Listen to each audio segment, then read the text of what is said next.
Here I am and I intend to give back to this hobby that I love so much. Metal detect has been so good to me, and I want everyone out there in metal detecting land to experience the thrill of holding that find of a lifetime, because believe me, it will come eventually. Gary Drayton has just dropped a bombshell. He claims the Oak Island story we've been told is full of lies. For years we've watched the promise of treasure and history unravel on TV. Gary says he's exposing everything and it could change how we see the entire island. Are the famous tunnels and traps as real as they say, or is the truth something completely different? Tune in as we uncover what he's revealed and how it will change the show for the rest of the seasons. The hidden clues Gary brought to light. Remember when Gary joined the crew back in season 5? That's when things really took off, or at least that's how they sold it to us. Suddenly there were ancient tunnels, supposed royal treasures linked to King Charles II, and hint that the infamous money pit was almost within reach. But for every inch of progress there's been a mile of question. Why were there these seemingly random finds? Why did the tunnels look old but not that old? More importantly, why did every major find end with a cliffhanger? It's like they're playing games with us, always leaving just enough crumbs to keep us watching but never enough to make us full. Before we delve into this, it's clear that what Gary is about to reveal goes far beyond what anyone expected, and this won't be the only truth that will shock you. Gary's an expert with his metal detector. That much is clear. Every time he waves that thing around, it's like magic. He finds iron spikes, old coins, and even a button from the 1700s. But let's not be naive. The real question is, why are these pieces there at all? Are they just leftovers from old-time treasure hunters, or are they part of a bigger orchestrated hoax to keep the show's viewers hooked? After all, if you're searching an island for treasure and you find a random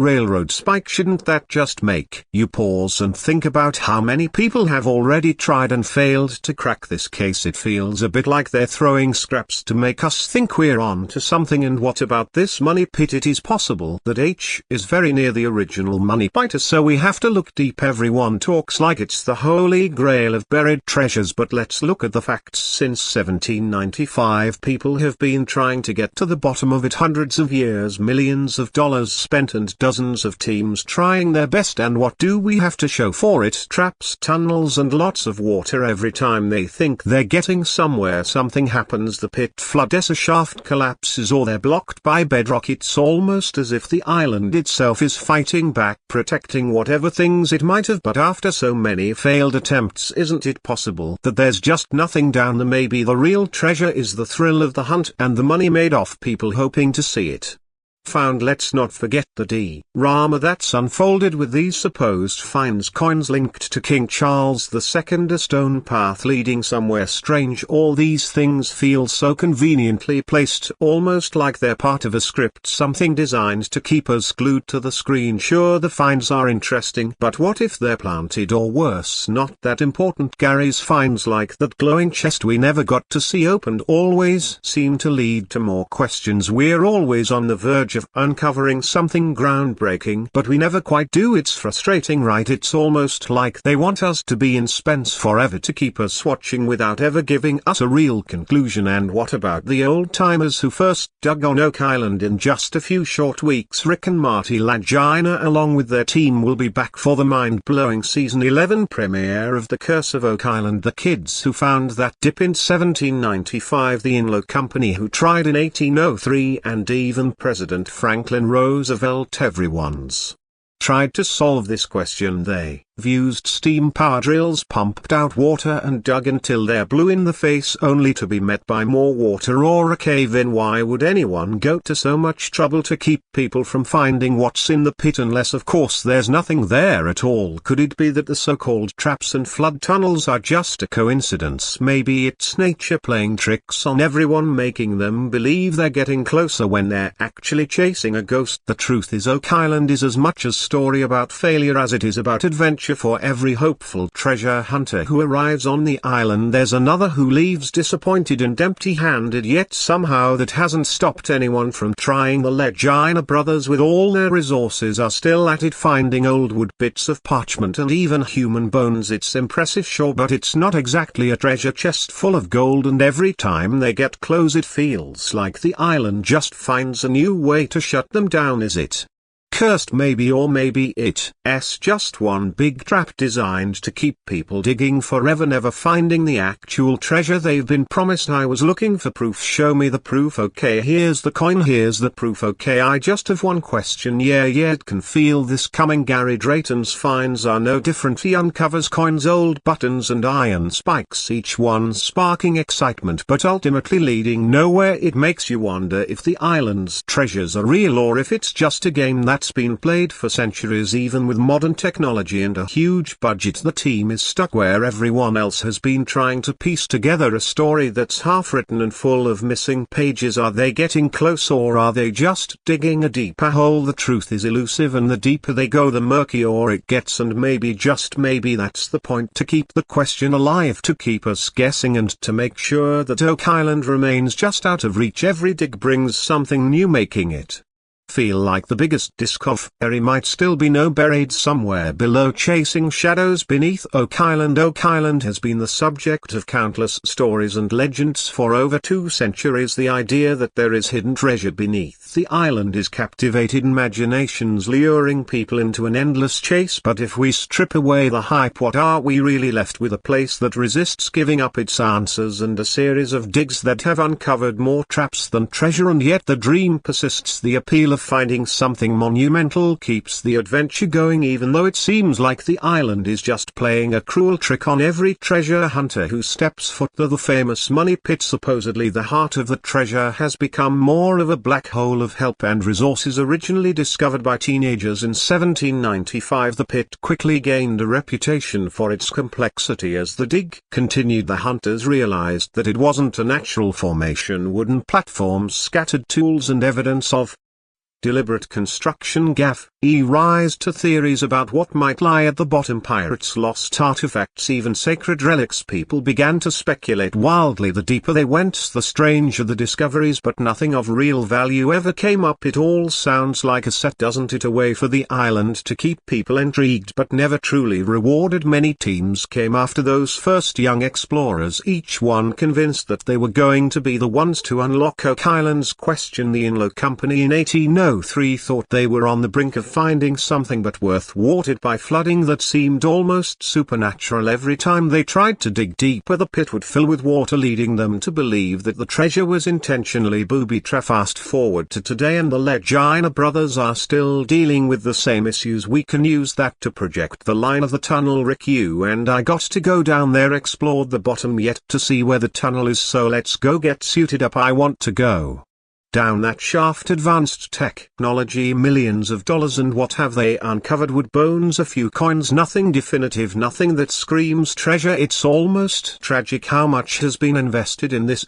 hunt. Imagine spending years of your life, not to mention millions of dollars, and coming away with nothing but fragments that only lead to more questions. Yet here we are, still captivated. The show keeps promising us that we're one step away from the truth, that there's just one more dig before everything is revealed. But if history tells us anything, it's that the island isn't giving up its answers without a fight. If there are any questions at all, what if the true question of Oak Island is not the treasure but the people it draws in? Think about it. The teenagers who first dug up the money pit, President Franklin Roosevelt, and now the Legina brothers, they all share the same obsession. The promise of something extraordinary pulls them in, but the island seems designed to keep them guessing forever. It's as if their path itself is the real prize, a never-ending loop of hope, frustration, and determination. The quest for treasure becomes a story of human endurance, of believing against all evidence that there's something worth finding. The faraway treasures, islands, and pirates. And now I actually get to do this for a living. It is absolutely fantastic. Consider the tunnels themselves. They're supposed to be ancient, dating back to who knows when, built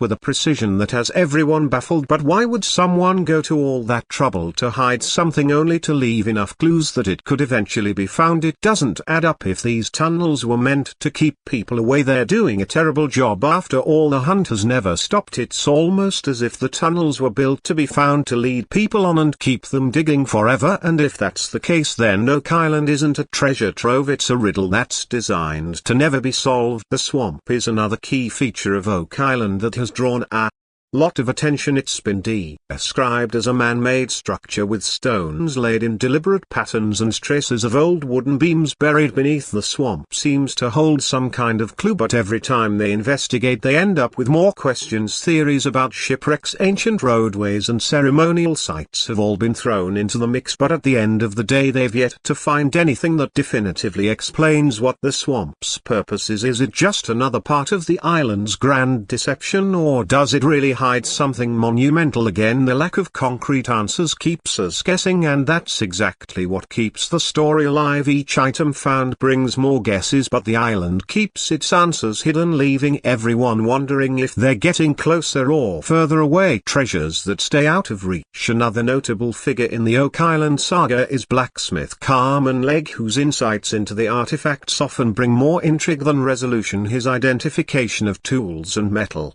objects suggest that whoever was on Oak Island had access to significant resources and technology, possibly even before modern history acknowledges such tools existed. But once again the conclusions are vague. For every iron spike identified as part of a larger mechanism, there's another unanswered question about its origins. The island gives just enough to make you think you're close, but never enough to bring the story to an end. The artifacts themselves are a curious mix of items from different time periods and regions, like coconut fibers and Spanish coins. Coconut fibers have no reason to be, that they don't grow anywhere near Nova Scotia. Their presence suggests that someone at some point brought them to the island for a reason, but the reason remains a question. Were they used as part of a trap system to keep people away, or are they simply remnants of past explorers who failed just like everyone else? The ambiguity of these finds means that the story never truly moves forward, so our first well by the sounds is going to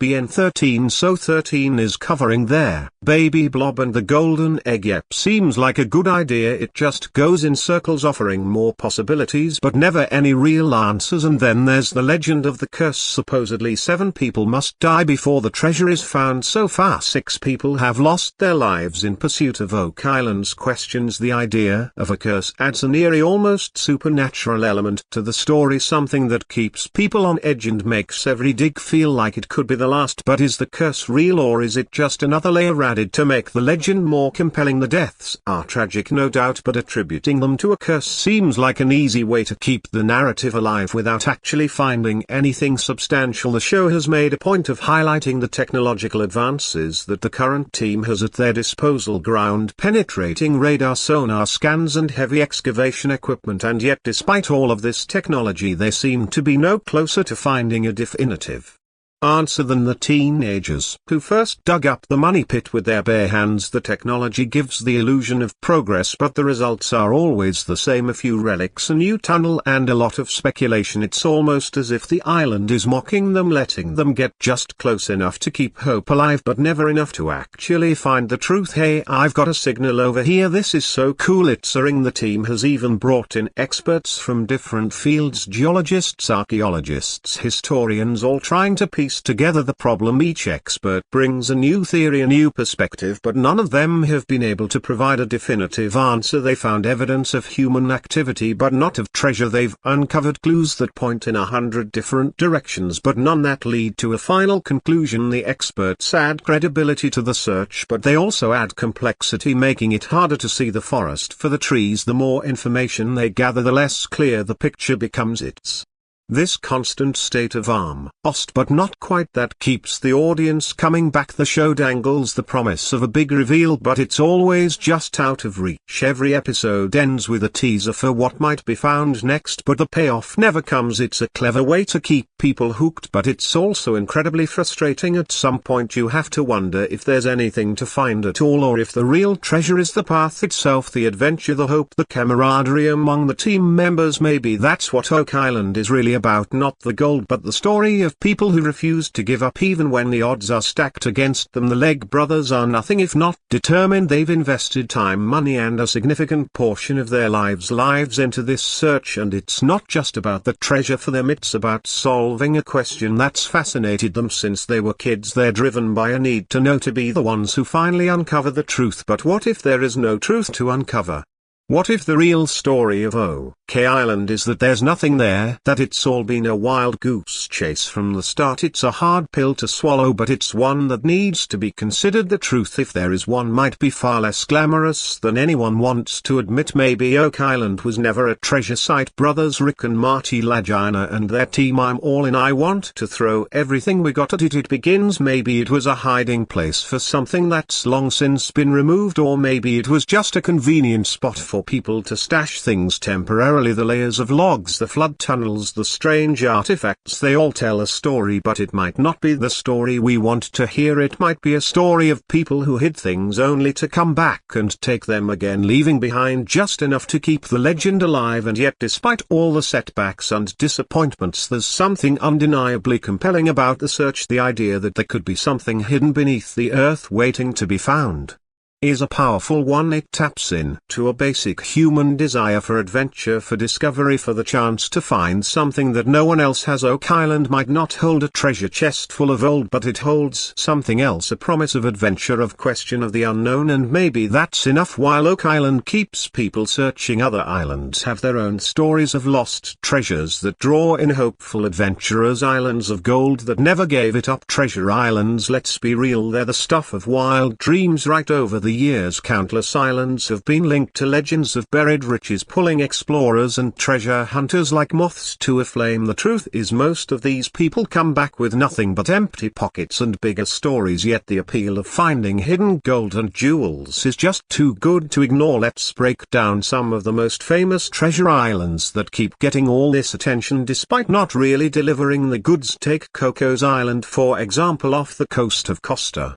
Rica. It's got all the elements of a good treasure story: lush jungle, uninhabited land, and rumors of pirates. So a banging signal, mate. Okay, it's going to be good, Mike. Just sir, let's do it. They say it's hiding the treasure of Limu, a stash of gold, silver, and priceless jewels that's supposed to be out there just waiting. But spoiler alert, countless expeditions have tried and failed to unearth anything at all. At this point you have to wonder, is there even anything there, or are we all just chasing after a gauge? Then there's Norman Island in the British Virgin Islands. People love to say this is the real-life inspiration for Robert Louis Stevenson's famous pirate novel. The story goes that a Spanish ship full of silver coins got looted and that treasure was buried on Norman Island. Some of it supposedly got dug up, but if there's more, it's definitely playing a great game of hide and seek. Still, the idea of silver hidden under all that rock and dirt keeps people coming back, digging and drinking, dreaming. Palmyra ATL. Now here's a place with a dark vibe, located in the middle of nowhere in the Pacific. Palmyra has some sinister treasure legends. A pirate ship named the Esperanza supposedly stashed gold and silver here back in the 19th century. Plenty of folks have gone looking for it, but all they found is mosquitoes and the creepiest vibes you can imagine. Makes you wonder if the real treasure is just the story itself, a tale to keep people hooked. The Caribbean wouldn't be the same without Tortuga, the pirate haven from the 17th century. Picture it off the coast of Haiti. Pirates roamed, looting Spanish ships and burying their treasures so rivals wouldn't steal them. Sounds like the perfect setting for a treasure, right? But after centuries of treasure hunts and searching, guess what? Not much to show for it. You'd think by now someone would have found a chest or two, but no, the treasure still remains a rumor. Moving on to Isla la Juventud south of Cuba. Back in the day it was a pirate hideout, and of course the story goes that they buried stolen goods here. Two pirates apparently just love digging holes and hiding their loot, but again all those hunts over the years have come up empty. It's almost like the treasure is laughing at us from its hidden spot, or maybe it was never really there at all. So what's the deal with all these so-called treasure islands? It seems like every single one of them has got an epic story about buried riches, hidden jewels, and lost gold, yet when you look closely nobody's really found anything that lives up to the hype. Are these treasures real, or are they just tales meant to keep us curious and hunting for the impossible? Treasure hunters have risked it all, money, time, and sometimes even their lives for a shot at finding something that may not even exist. Maybe the real treasure lies in the thrill of the chase, the path to unknown lands, and the belief that there's still something magical out there waiting to be discovered. Cuz if that's a sell, that means there was a structure